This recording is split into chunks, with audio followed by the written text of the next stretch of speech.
started going, God, get us out of here.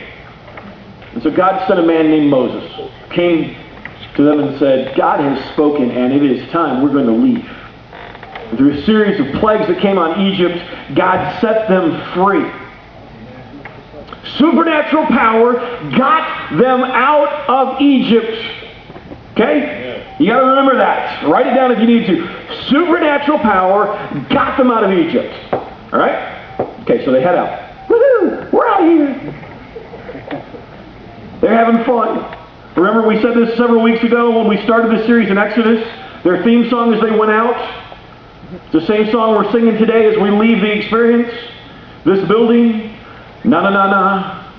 Na na na na. Hey, hey, hey. Goodbye. They're walking out, they're marching out in the middle of the night. 600,000 men plus women and children. We're looking at close to probably 2 million people. Treasure Valley has what, about 600,000, 700,000 people in it? Imagine from Boise to Caldwell and past, all getting together and just in the middle of the night going, hey, let's head out of here and go visit Twin Falls. Everybody. No one left behind. No children left behind. And all the critters. Think how shocking that would be for Twin Falls. We should really try this sometime.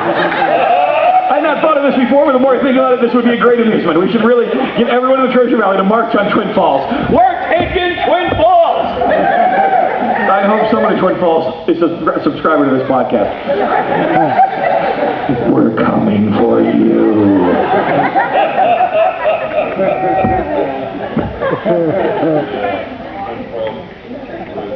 The only challenge was they came to the gorge, proverbially speaking. And they walked out. As they walked out, they were so excited to go. They weren't really paying attention to how Moses was leading them. And they would get stuck in this dead end on a great beach, great place to camp. But there's the Red Sea in front of them, mountains on either side of them. Oh, let's take a break. It's been a long march so far. And then suddenly they look behind them, and the Egyptians are after them again. Moses, thanks so much. Because there weren't enough graves in Egypt to handle us all, so you brought us out in the desert, so we kind of free up the grave space, the cemetery space in Egypt. It was very thoughtful of you. Thank you so much. Moses goes to God. All right, God, what's going on now? Take your stick, hit the water. All right. Yay! And the people walk through to the other side. All the way through. The big cloud of fire blocking the Egyptians from moving forward. God is there blocking the enemy. If you only knew the challenges you do not face, because God blocked it. Amen. They get all the way through, and the cloud lifts up. And the Egyptians go, dude, let's get him! Think about it just for a second. Okay, visualize with me. You go, I used to live relatively near Lake Michigan. Anybody live near Lake Michigan? When you've been to Lake Michigan? Okay, it's kind of like an ocean, except it doesn't have well, it's not as big, it's not salt water, and doesn't have tides and sharks. So anyway, it's a big piece of water, you know?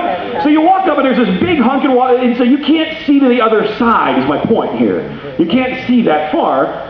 And you look at it and you just walk up on it, and there is a perfect wall of water with dry ground in front of it, through the middle. How many of you are just really like, dude, let's go? Well, Ann would. I'd be like, something's a little strange here. Not only that, the Israelites have just gone through there, and we know from history, they know that, there's been 10 plagues that have decimated our country. Their God's pretty big, and he takes no prisoners. All right, let's go! So they do. Moses stretches out his rod again. They're gone. Supernatural power got them out of Egypt.